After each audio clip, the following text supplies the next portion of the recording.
ഒരു കൊച്ചു ഗ്രാമത്തിൽ രാമു എന്നൊരു പാവം മരപ്പണിക്കാരനുണ്ടായിരുന്നു.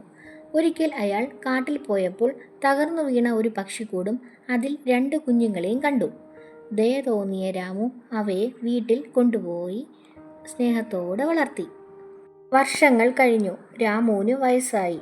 ജോലി ചെയ്യാൻ വയ്യാതെയായി. ഒരു ദിവസം അയാളുടെ വീട്ടിൽ കള്ളന്മാർ കയറി. എന്നാൽ ഇത് കണ്ടുകൊണ്ടിരുന്ന രാമുവിൻ്റെ പക്ഷികൾ വലിയ ശബ്ദമുണ്ടാക്കി.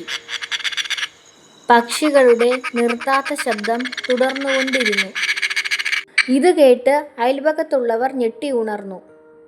എന്താണ് ഈ കിളികൾ നിർത്താതെ ശബ്ദമുണ്ടാക്കുന്നത്?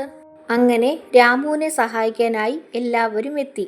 അങ്ങനെ കള്ളന്മാരെ തുരത്തി ഓട്ടിച്ചു. ഇതിൽ നിന്ന് നമുക്ക് എന്ത് ഗുണപാഠം മനസ്സിലാക്കാം? നമ്മൾ ചെയ്യുന്ന നല്ല കാര്യങ്ങൾ എന്നെങ്കിലും നമുക്ക് തന്നെ തുണയായി തിരിച്ചെത്തുമെന്ന്.